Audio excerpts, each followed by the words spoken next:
Hello friends, હું છું કીર્તિકા. અમે ગુજરાતી રેસિપીઝમાં તમારું હાર્દિક સ્વાગત છે. આજે આપણે એકદમ ટેસ્ટી અને લારી પર મળે તેવા બટાટાવડા બનાવીશું અને સાથે જ આપણે મરચાં સાથે એને સર્વ કરીશું. તો આ બટાટાવડા એકદમ ટેસ્ટી બને છે અને ખૂબ જ ઝડપી બનીને રેડી થાય છે. તો એકવાર આ રેસીપીને જરૂરથી ટ્રાય કરજો અને રેસીપી ગમે તો લાઈક કરજો અને ચેનલ પર નવા હોય તો ચેનલને સબસ્ક્રાઈબ કરજો. તો ચાલો આજની આ રેસીપીની શરૂઆત કરીએ. સૌથી પહેલાં આપણે આ રીતે 500 ગ્રામ જેટલા બાફીને બટાકા રેડી કરી લેવાના છે. તો એમ મેં પહેલેથી બાફેલા બટાકા લીધેલા છે અને બટાકા મેં કુકરની અંદર 5 થી 6 સીટી વગાડીને બાફેલા છે. હવે આને આપણે એક બાઉલની અંદર મેશ કરી લઈશું. તો આપણે આને એકદમ નાના ટુકડામાં મેશ કરવાનું છે, એકદમ લીસું પણ નહીં, એ રીતે થોડું મોટું રહે એ રીતે એને મેશ કરી લઈશું. તો અહીંયા મેં ટોટલ 500 ગ્રામ જેટલા બાફેલા બટાકા લીધેલા છે. હવે આને આપણે સાઈડ પર કરી લઈશું અને એક મિક્સરનો જાર લઈશું. તેની અંદર આપણે આદું અને લસણ લઈશું. તો અહીંયા મેં લગભગ 7 કળી જેટલી લસણની લીધી છે અને એક નાનો ટુકડો આદુનો. હવે અહીંયા આપણે 3 થી 4 લીલા મરચાં લેવાના છે. અહીંયા મેં મીડિયમ તીખા મરચાં લીધેલા છે. હવે 1 ટીસ્પૂન જેટલું આખું જીરું લઈશું અને આ બધી વસ્તુને આપણે દરદરી વાટી લેવાની છે. તમે આ ખાયણીની અંદર પણ વાટીને રેડી કરી શકો છો. તો આપણો આ મસાલો એકદમ રેડી છે. તો આનાથી જ આપણા જે બટાટાવડા છે એ ખૂબ જ ટેસ્ટી બનીને રેડી થશે. તો બસ આ રીતે આપણે એને વાટી લેવાનું છે. હવે આપણે એક કઢાઈ લઈશું. તો અહીંયા મેં એક મોટી સાઈઝની કઢાઈ લીધી છે અને હવે ગેસ ઓન કરી લઈશું. તેની અંદર આપણે 3 થી 4 ટેબલસ્પૂન જેટલું તેલ એડ કરવાનું છે અને તેલને આપણે એકદમ સારી રીતે ગરમ કરવાનું છે. તો અહીંયા મેં એક મોટો ચમચો ભરીને એડ કર્યું છે.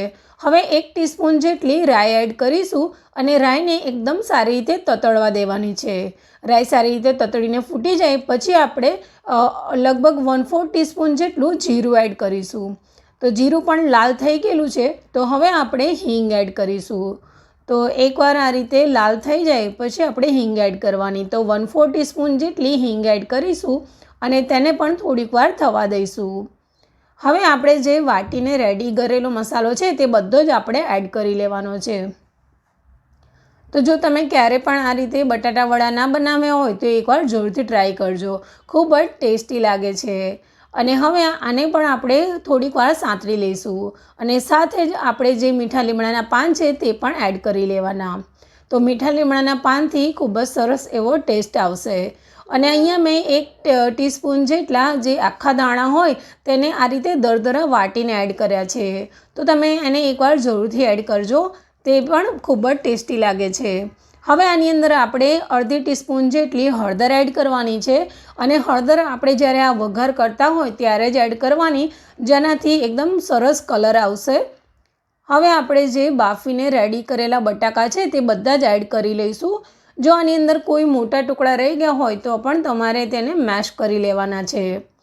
તો આ રીતે આપણે બધા જ બાફેલા બટાકા એડ કરી લઈશું અને એને આપણે આ રીતે ભાંગતા જઈને એને મિક્સ કરવાનું છે, જેથી કોઈ પણ મોટા બટાકા હોય તે મેશ થઈ જાય અને એકદમ સારી રીતે મિક્સ કરવાનું છે. તો હવે પહેલાં આપણે થોડું મીઠું એડ કરી લઈશું. તો મીઠું તમે તમારા સ્વાદ પ્રમાણે એડ કરી લો. હવે આને આપણે એકદમ સારી રીતે મિક્સ કરવાનું છે અને ગેસની ફ્લેમ આપણે સ્લો રાખીશું. તો અહીંયા સ્લો ફ્લેમ ઉપર જ આને આપણે મિક્સ કરી લઈશું. તો આ એકદમ સારી રીતે મિક્સ થઈ ગયેલું છે અને જે મોટા ટુકડા હતા તેને પણ મેં આ રીતે ચમચાની મદદથી એને મેશ કર્યા છે. તો બસ આ રીતે આપણે મેશ કરવાના. અને આ તમે જોઈ શકો છો કે એકદમ સરસ એવો માવામાં કલર આવી ગયો છે. તો આપણું આ જે બટાકાનો જે માવો છે તે એકદમ સરસ રીતે રેડી થઈ ગયેલો છે. અને અહીંયા આપણે વચ્ચે વચ્ચે ગેસની ફ્લેમ થોડીક હાઈ કરવાની અને પછી મીડિયમ કરવાની. લાસ્ટમાં હવે આપણે અડધો લીંબુનો ટુકડો લઈશું અને તેનો બધો જ રસ એડ કરી લઈશું. અહીંયા મેં શુગર નથી એડ કરી, પણ જો તમારે ગળપણમાં એડ કરવી હોય તો દળેલી ખાંડ તમારે થોડીક એડ કરી લેવાની. અને લાસ્ટમાં આપણે થોડીક કોથમીર એડ કરીશું અને હવે બધી જ વસ્તુને આપણે એકદમ સારી રીતે મિક્સ કરી લઈશું. તો અહીંયા આપણો આ જે મસાલો છે તે એકદમ રેડી થઈ ગયેલો છે. હું આની અંદર એક સહેજ પણ ગળપણ નથી એડ કરતી, પણ તમારે એડ કરવું હોય તો તમે એડ કરી શકો છો. તો હવે ગેસની ફ્લેમ બંધ કરી લઈશું અને આને આપણે એક પ્લેટમાં લઈને ઠંડુ કરી લઈશું. અને ઠંડુ થઈ જાય પછી જ આપણે બટાટાવડા બનાવીશું. તો ત્યાં સુધી આપણે બેટર તૈયાર કરીએ. તો બેટર બનાવવા માટે આપણે એક આ રીતનો બાઉલ લઈશું. તેની અંદર આપણે 2 કપ જેટલો ચણાનો લોટ એટલે કે બેસન લઈશું. અને તમે અહીંયા બેસનને ચાળીને લઈ લેજો, જેનાથી એના જે બેટર બનાવીએ તો અંદર જે લમ્સ થાય તો એ લમ્સ નહીં પડે. હવે આપણે મીઠું એડ કરીશું. તો અહીંયા મેં અડધી ટીસ્પૂન જેટલું મીઠું લીધું છે અને 1/4 ટીસ્પૂન જેટલી હળદર લીધી છે. હળદર અહીંયા વધારે ના પડે તેનું ખાસ ધ્યાન રાખવાનું. જો થોડીક પણ હળદર વધારે પડશે તો આપણે આની અંદર ખાવાનો સોડા એડ કરવાનો છે, જેનાથી જે બટાટાવડા છે તેનું લેયર લાલ થઈ જશે. તો તેનું ખાસ ધ્યાન રાખવું. હવે આપણે મેઝરમેન્ટના કપથી 1 કપ ભરીને પાણી લેવાના છે. તો પાણી આપણે થોડું થોડું એડ કરીશું અને મિક્સ કરતા જઈશું. તો એક પણ લમ્સ ના રહે તે રીતનું આ બેટર બનાવવાનું છે. એકદમ સ્મૂથ બેટર તૈયાર કરવાનું છે. તો આપણે થોડું થોડું પાણી એડ કરીશું અને બેટર તૈયાર કરીશું. અહીંયા તમે 2 કપ જેટલો બેસન લો તો તેની સામે આપણે 1 કપ જ પાણી એડ કરવાનું છે. તેનાથી વધારે પાણી બિલકુલ એડ નથી કરવાનું. આ બેટર બનાવવા માટેનું પરફેક્ટ માપ છે. તો હવે આને એકદમ સારી રીતે મિક્સ કરતા જઈશું અને સ્મૂથ બેટર તૈયાર કરી લઈશું. તો અહીંયા તમે જોઈ શકો છો કે એકદમ સ્મૂથ બેટર બનીને રેડી થઈ ગયું છે. અહીંયા તમારે જે બેસન છે તે ચાળીને લેવાનું, જેનાથી જે બેટર છે એ ફટાફટ સ્મૂથ થઈ જશે અને એક પણ લમ્સ નહીં રહીએ.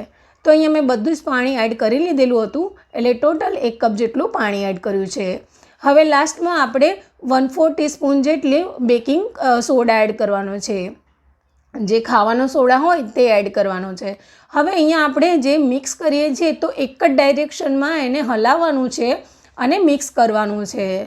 આપણે જ્યારે પણ સોડા એડ કરીએ તો એને એક જ ડાયરેક્શનમાં મિક્સ કરવાનું, જેનાથી આપણું જે બેટર છે એકદમ ફ્લફી બને છે.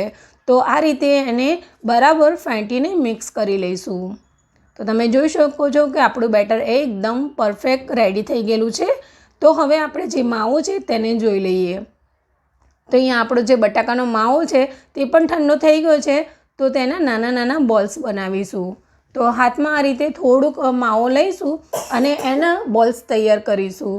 તો લીંબુના સાઇઝના આપણે બોલ્સ બનાવવાના, તેનાથી વધારે બોલ્સ મોટા નહીં બનાવવાના, કારણ કે ઉપર પણ એક લેયર આવે એટલે એ બટાટાવાળા થોડાક વધારે મોટા લાગે. તો આ જ પ્રમાણે આપણે બધા જ બોલ્સ બનાવીને રેડી કરી લેવાના છે. તો અહીંયા મેં બધા જ બોલ્સ છે એ બનાવીને રેડી કરી લીધેલા છે, તમે જોઈ શકો છો. તો હવે આપણે બટાટાવડા બનાવવાની તૈયારી કરી લઈએ. તો અહીંયા મેં એક કઢાઈની અંદર પહેલેથી તેલને ગરમ કરવા મૂકી દીધેલું હતું અને તેલ એકદમ સારી રીતે ગરમ થયેલું છે.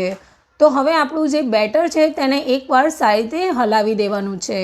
તો ફરીથી પણ હું કહું છું કે એક જ ડાયરેક્શનમાં એને આપણે હલાવી લઈશું અને પછી આપણે જે બોલ્સ રેડી કર્યા છે તેને બેટરમાં ડીપ કરવાનું છે.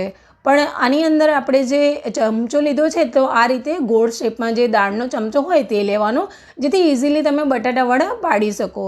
તો હવે એક બોલ્સને આ રીતે બેટરમાં એડ કરવાનું છે અને તેના ઉપર એકદમ સારી રીતે કોટિંગ કરી લેવાનું છે. તો આ રીતે કોટિંગ થઈ જાય એટલે આપણે આ રીતે જે ચમચામાં ભરીને પછી એને ડાયરેક્ટ તેલમાં એડ કરી લેવાનું છે. તો તમે અહીંયા જોઈ શકો છો કે મેં આ રીતે એડ કરી લીધેલું છે અને પછી એડ કર્યા પછી ડાયરેક્ટ જ તેના ઉપર ગરમ ગરમ તેલ આ રીતે નાખવાનું છે. એટલે તમે તરત જેવું બેટરમાં નાખો તેલમાં જ્યારે તમે બટાટાવડા એડ કરો એટલે તરત જ ઉપર તેલ આ રીતે નાખી દેવાનું. તમે વિડીયોમાં જોઈ શકો છો તે આ રીતે કરશો તો બધી જ સાઈડમાં લેયર એકદમ સરખું આવશે. તો બસ અહીંયા આપણે આ રીતે બટાટાવડાને ફ્રાય કરવાના છે અને ગેસની ફ્લેમ આપણે મીડિયમ ટુ હાઈ રાખવાની છે. બટાટાવડા હંમેશા મીડિયમ ટુ હાઈ ફ્લેમ ઉપર તળવામાં આવે છે. જો તમે એકદમ સ્લો ફ્લેમ ઉપર તળશો તો બટાટાવડાની અંદર તેલ ભરાઈ જશે. તો અહીંયા ધ્યાન રાખવાનું. સોરી, અહીંયા તેલની જગ્યાએ પાણી બોલાઈ ગયું. હવે આ બટાટાવડા એકદમ રેડી છે તો મેં એને નીકાળી લીધેલા છે. આ જ પ્રમાણે આપણે બાકીના બધા જ બટાટાવડા બનાવીને રેડી કરીશું. તો અહીંયા મેં બધા જ બટાટાવડા બનાવીને રેડી કર્યા છે. તો ગરમા ગરમ બટાટાવડાને સર્વ કરી દઈએ. તો મેં અહીંયા લીલા મરચાં સાથે તેને સર્વ કર્યા છે. આઈ હોપ તમને આજની આ રેસીપી પસંદ આવી હશે. મારી આ રેસીપી જો તમને પસંદ આવી હોય તો લાઈક કરો, શેર કરો અને ચેનલને સબસ્ક્રાઈબ કરી લો. તો ફરીથી મળીશું એક નવા વિડીયો સાથે. ત્યાં સુધી આવજો. Thank you for watching.